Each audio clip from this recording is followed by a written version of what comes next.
Our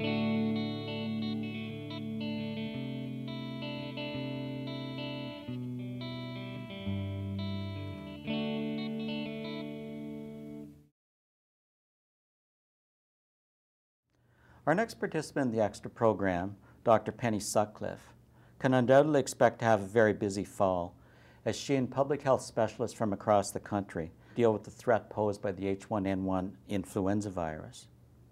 Dr. Sutcliffe is Medical Officer of Health and CEO of the Sudbury, Ontario District Health Unit, and she and her staff are responsible for public health issues affecting 200,000 people in Sudbury and the surrounding area. Dr. Sutcliffe is already well acquainted with teaching, since hers is one of only 5 teaching units in the province. Now Extra has given her a chance to move into the learning mode as well. Welcome, Dr. Sutcliffe. Thank you. Dr. Sutcliffe, we generally think of evidence-based medicine in terms of clinical medicine delivered at the bedside or in the doctor's office. In other words, what's the evidence that this drug or that procedure is actually useful for the patient? You're doing things a bit differently.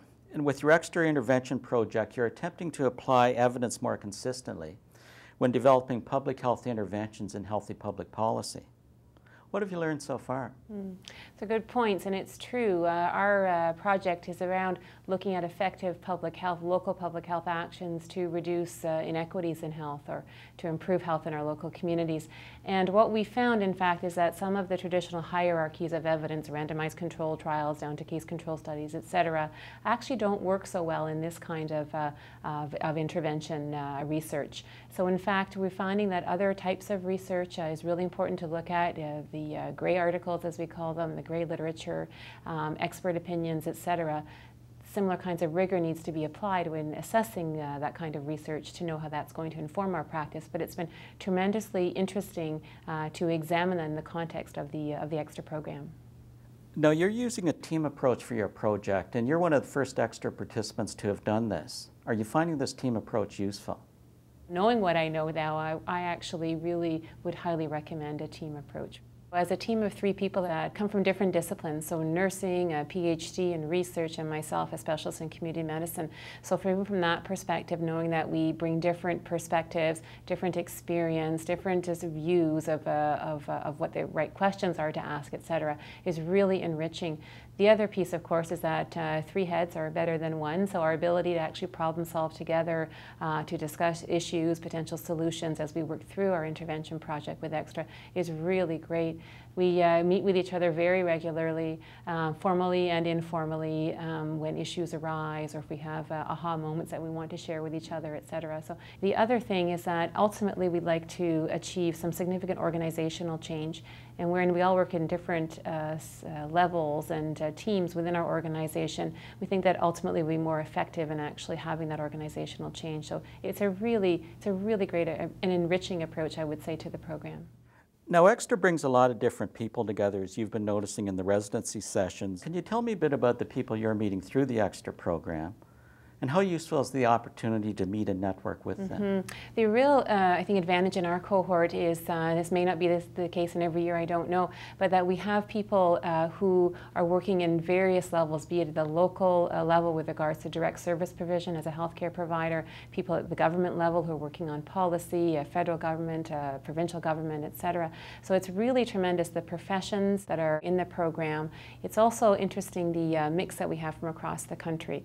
So healthcare, the health system in Canada, as we know, is very, very diverse, lots of areas of commonality, but really interesting practice across the country. So the networking, both from a professional perspective, the levels at which people are working, but also from across the country is very enriching and helps us to learn from each other as we're dealing with sometimes distinct, but very often problems that have some really common similarities in them.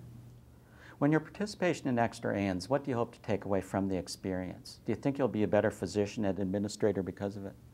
Well, I can say that already as a result of the extra program, myself and my team members are already using research and evidence from research to inform our decision making. So we're already seeing that as a result of the program.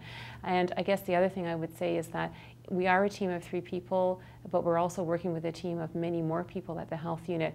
I fully expect that with this program we'll see further change within our organization, absolutely, in terms of the work we've been doing on local public health practice and social inequities in health. Is it safe to say you've had a lot of buy-in at the Sudbury District Health Unit with this project? Oh, it's been tremendous.